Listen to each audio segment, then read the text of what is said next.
Kæft, der er meget at slæve på her. Okay. Vi prøver at se, hvordan det går. Ja.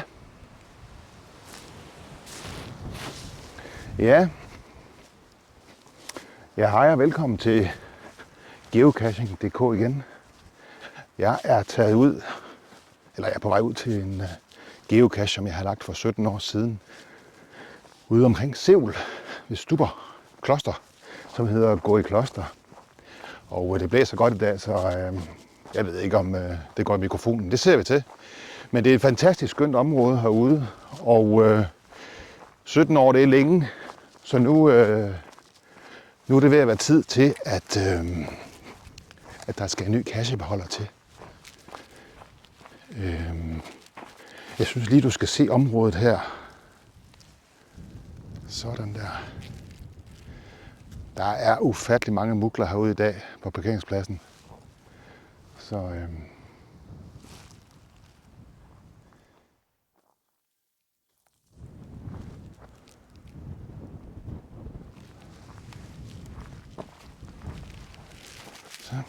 Kloster, det ligger hernede.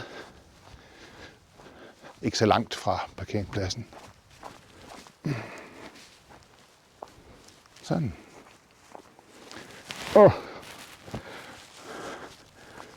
Jeg har taget en ny kassebeholder med, fordi det er en ammoboks. Den, som der er der nu. Og jeg ved ikke, hvad stand den er i. Men det finder vi ud af. Jeg vil også lige tage nogle lidt dronefilm imens, at jeg fortæller om klosteret.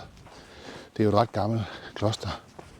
Og så vil jeg også gøre lidt reklame for en bog, som er skrevet af en lokal forfatter herudefra, som tager udgangspunkt og er blevet inspireret af livet på klosteret for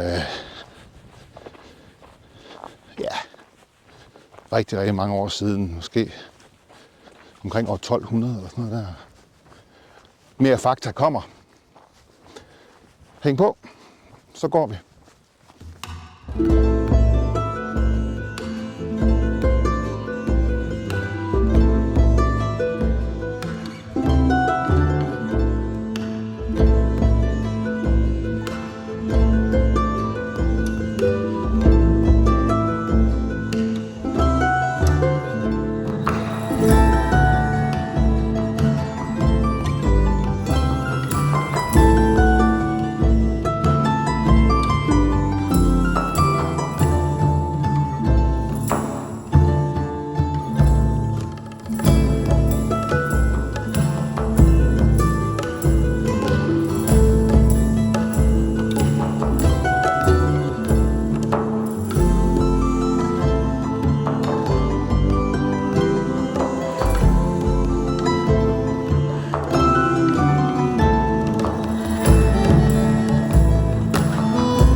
De ser ret gemytlige ud.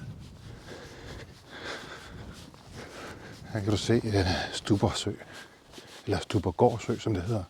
Klosteret hedder Stuberkloster.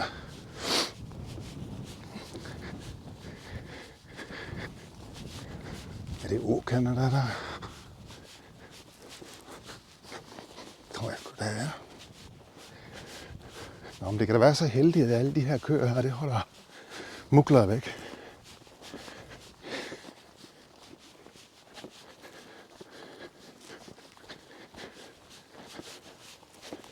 Stråtægt, der er ikke altid, som jeg ved, der har ikke altid været stråtægt tag på. Men lad os prøve at se. Det er nok klogt, at de har fået det hegnet ind. Er det pigtråd, eller er det?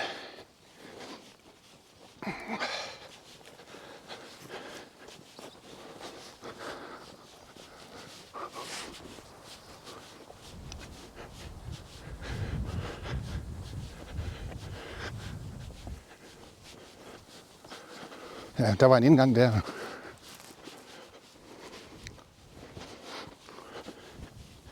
Skal vi tage hovedindgangen?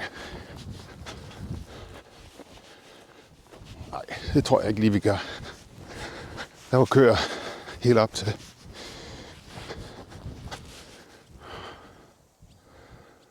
Ja, pigtråd her. Vi tager bagdøren. Bagindgangen. Yes, sir.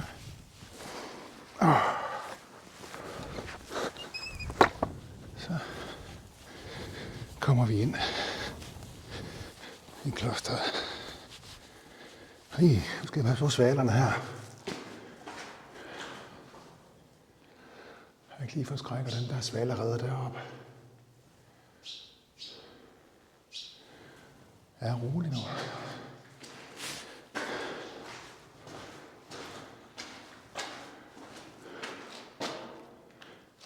Det er faktisk ret imponerende byggestil.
Her er kassen.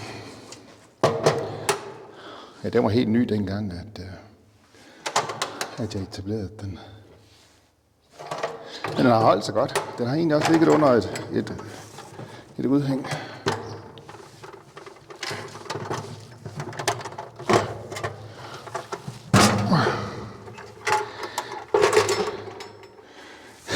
Ja, det er altså ikke ret mange gange, jeg har tilset den her cache her.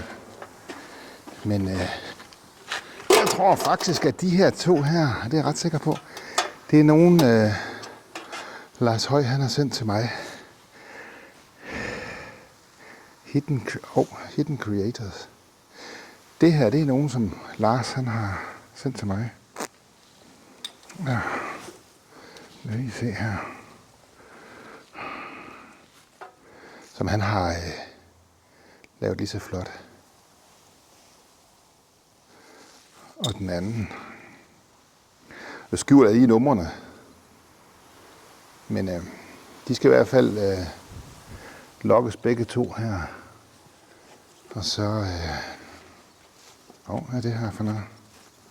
Glædelig jul. Hvad er det for noget? Nå, et julekort. Ej, så er der en oprindelig logbog her.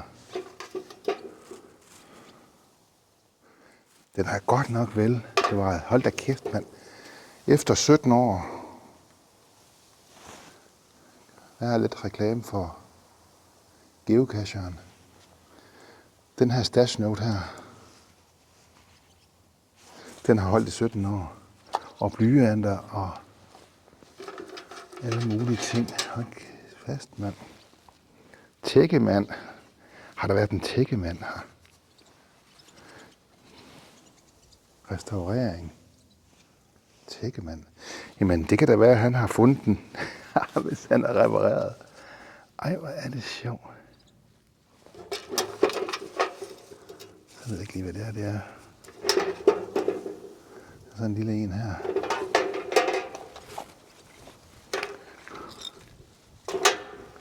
Den tager jeg lige med. Så ser vi lige her.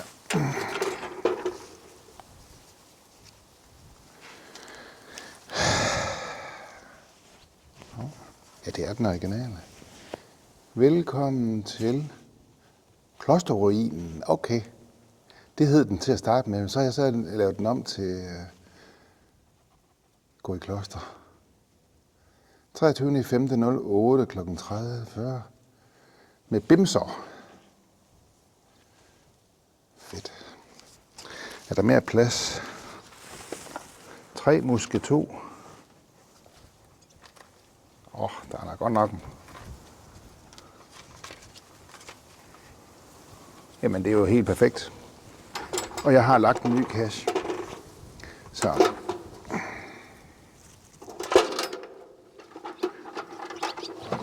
Mission completed. Mission completed, ja. Vi begiver os lidt hjem, og så vil jeg filme lidt med dronen, hvis jeg kan i det her smukke vejr, men alligevel vindfyldt, eller vind.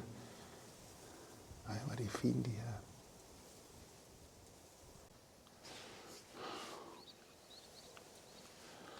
Ja, det var altså lidt fedt at komme herud igen. Jeg kan rigtig godt lide det her område her. Det kan jeg. Og jeg synes, du skal tage herud og geocache og finde den nye cachebeholder.